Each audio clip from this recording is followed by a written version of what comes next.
탁송을 처음 시작하는 기사분을 위한 탁송 차량 인수시 유의사항에 대해 알아보겠습니다. 출발지에 도착해서 차를 인수받으면 차문을 열고 시동이 걸리는지부터 확인해야 합니다. 일반적으로 출발지에 도착하면 차키를 직접 인수받을 수도 있지만 주차된 곳에 가면 차키가 차 안에 있거나 타이어 바퀴에 키가 있다고 가져가면 된다고 할 수 있습니다. 이럴 경우 먼저 엔진 시동이 걸리는지부터 확인해야 합니다. 시동이 안 걸리는 경우가 가끔씩 발생하기 때문입니다. 시동이 안 걸리면 바로 출발지 고객에게 전화해서 시동이 안 걸린다고 알리고 조치를 해달라고 해야 합니다. 시동이 안 걸리면 보통은 출발지 차주가 해결해야 합니다. 차주가 보험사 긴급 출동을 부르던지 정비업체 출장을 불러서 수리를 해야 합니다. 이럴 경우 탁송기사는 대기를 해야 하는데 시간이 걸릴수록 탁송기사 입장에서는 시간적 손실을 봐야 합니다.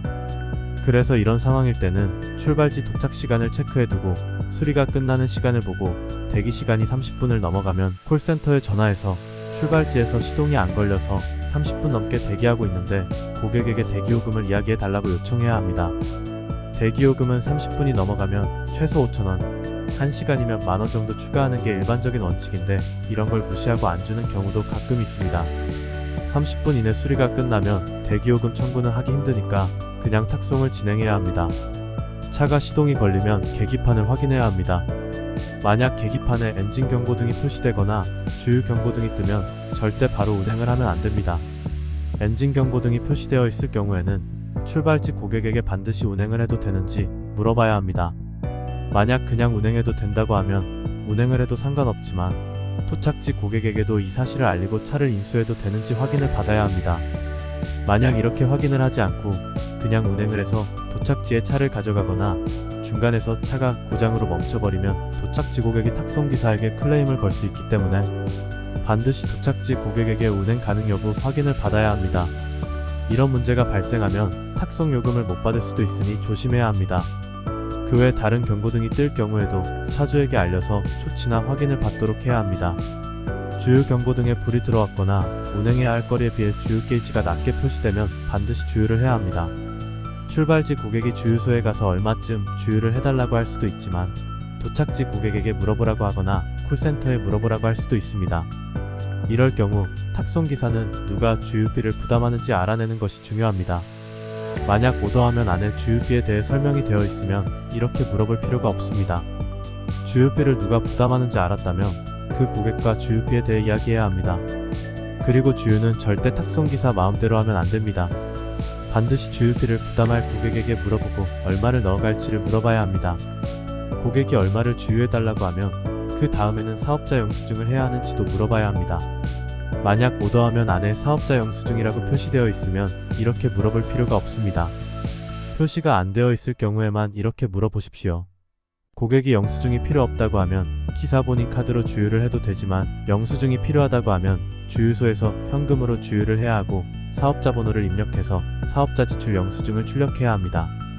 영수증이 발급되면 그 즉시 영수증을 사진 찍어서 고객에게 문자로 보내야 합니다.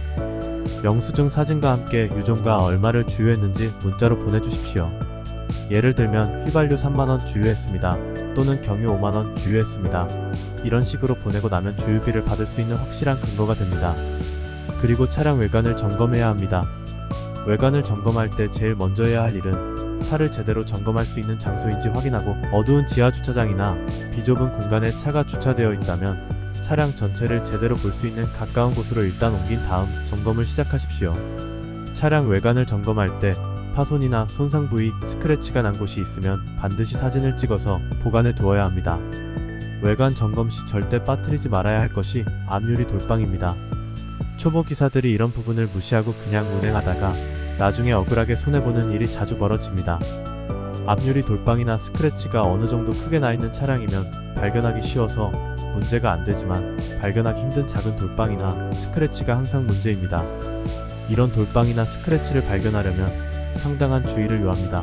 절대 차량 밖에서 앞유리를 확인하면 어렵고 차량 실내 안에서 가능한 밑에서 위쪽 방향으로 보면서 점검을 해야 합니다. 작은 돌방이나 스크래치가 보이면 사진을 찍어야 놓아야 합니다. 그런데 이런 작은 부위는 사진을 찍어도 유리라는 특성 때문에 사진의 표가 잘 안 나는 경우가 많습니다. 손으로 돌방 위치를 가리키는 상태로 사진을 찍어 두어야 합니다.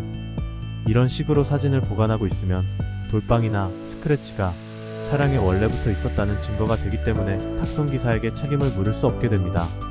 차량 점검을 마쳤다면 차량 외관 사진을 찍어야 합니다. 차량 외관 사진은 누가 찍으라고 하지 않아도 찍어 놓아야 합니다. 사진은 무엇보다 탁송기사 본인을 보호하기 위해 필요한 겁니다. 차량 사진은 기본적으로 최소 5장 이상은 찍어야 합니다. 차량 계기판 사진 1장과 차량 내방향으로 1장씩 찍어서 총 5장을 기본으로 찍어야 합니다. 오래된 중고차나 화물차, 폐차장가는 차량이면 보통 5장만 찍어도 됩니다. 차량 상태가 좋은 중급 이상의 차량이라면 5장은 부족하고 최소 13장 이상은 찍어야 합니다. 기본 사진 5장의 차량의 대각선 내방향으로 각 1장씩 찍으면 9장이고 타이어일 각 1장씩 4장을 합하면 총 13장이 됩니다. 이렇게 찍은 사진은 파손 부위 사진과 함께 최소 15일 이상 보관해 두어야 합니다. 나중에도 클레임이 들어올 수 있기에 반드시 보관이 필요합니다. 사진을 30장 이상 찍어달라고 요구하는 경우도 가끔 있습니다. 주로 고가의 외제 수입차이거나 슈퍼카 같은 차량일 경우 그렇습니다. 차량 점검과 외관 사진을 다 찍었으면 마지막으로 해야 할 일이 있습니다. 차가 출발하기 전에 도착지 고객에게 출발을 알려주는 것이 좋습니다.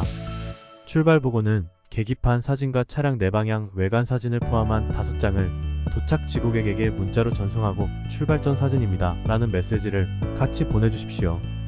내비게이션을 켜고 목적지 도착 예정 시간을 확인한 후 도착 예정 시간을 여유있게 잡아서 언제쯤 도착할 예정이라고 같이 문자를 보낸 다음 출발을 하시기 바랍니다. 탁송기사는 차량을 인수받으면 기본적으로 다음의 5단계를 꼭 기억하고 이런 패턴을 항상 유지하면서 일을 하는 것이 중요합니다. 첫째, 엔진 시동 확인. 둘째, 주유 확인. 셋째, 앞유리 돌빵. 넷째, 외관 사진 촬영. 다섯째, 출발 보고 이 순서대로 진행하는 습관을 들이시기 바랍니다. 여기까지 탁송 차량 인수시 유의사항에 대한 설명을 마치겠습니다. 감사합니다.